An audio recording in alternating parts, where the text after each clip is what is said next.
কানের পর বার্লিন আন্তর্জাতিক চলচ্চিত্র উৎসবেও দেশের প্রথম বিচারক বিধান রিবেরু কি ভাবছেন এই উৎসব নিয়ে আরও জানাচ্ছেন সাদিয়া ন্যান্সি।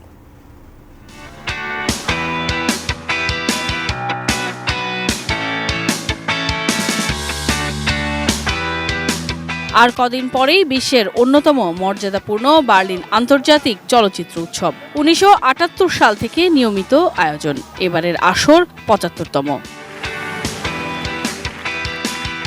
আর এ উৎসবে বাংলাদেশ থেকে প্রথমবারের মতো জুরি হিসেবে যোগ দিচ্ছেন চলচ্চিত্র সমালোচক বিধান রিবেরু। ফিপ্রসি জুরি হিসেবে উৎসবের প্যানোরামা বিভাগের বিচারক তিনি। এই ধরনের আমন্ত্রণ বা ইনভাইটেশন সবসময় একটা ভালো লাগার বিষয়, এটা অনেকটা পুরস্কারের মতো। আপনি দীর্ঘদিন ধরে কাজ করছেন এবং কেউ না কেউ রেকগনাইজ করছে এই যে তোমার দীর্ঘদিনের অভিজ্ঞতা আছে, কাজেই তোমার এক্সপার্টিজ আমরা ব্যবহার করতে চাই।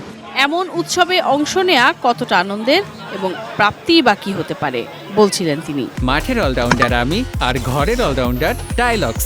টাইলক্স টয়লেট ক্লিনার, ক্লিন মানেই টাইলক্স। সারা পৃথিবীতে যে ফিল্ম ফ্র্যাটার্নিটি আছে, সেই ফিল্ম ফ্র্যাটার্নিটির মানুষজন ফিল্ম নিয়ে কি ভাবছে এই মুহূর্তে, সেটা আপনি তৎক্ষণাৎভাবে আপনি একটা জানতে পারছেন সেটা, এবং আদান প্রদান করা যায়। শুধু ব্যক্তিগতভাবে লাভবান হওয়া নয়, রয়েছে নিজের দেশকে এগিয়ে নেয়ার দায়বদ্ধতাও। দায়িত্ব না নিয়ে গেলেও একটা দায়বদ্ধতা থাকে। যখন আমাদের ফিল্ম অ্যানালিসিস ওরা শোনে, তখন ওরা কিন্তু খুবই অ্যাপ্রিসিয়েট করে এবং খুবই অবাক হয় যে এইভাবে একটা ফিল্মকে রিড করা যায়। কাজে ওইটা কিন্তু শুধুমাত্র ব্যক্তি বিধান রিভিউকে ওরা জাজ করে না, ওরা মনে করে যে বাংলাদেশে ফিল্ম রিডিংয়ের কালচারটা অনেক ডেভেলপড হয়ে গেছে অলরেডি। বিশ্বের বিখ্যাত নির্মাতাদের অনেক চলচ্চিত্রেরই প্রথম প্রদর্শনী হয় এ উৎসবে।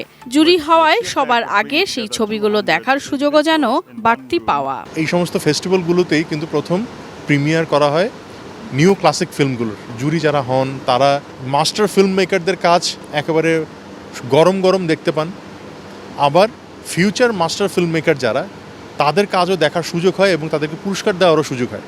বিধান রিবেরু ৭৫তম কান চলচ্চিত্র উৎসবে ফিপ্রেসি জুরি হিসেবে অংশ নিয়েছিলেন। আগামী ১৩ ফেব্রুয়ারি শুরু হচ্ছে বার্লিনের এবারের আসর, শেষ হবে ২৩ ফেব্রুয়ারি।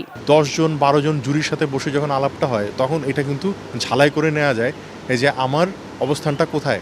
Sadia Nancy, ATN news, Dhaka.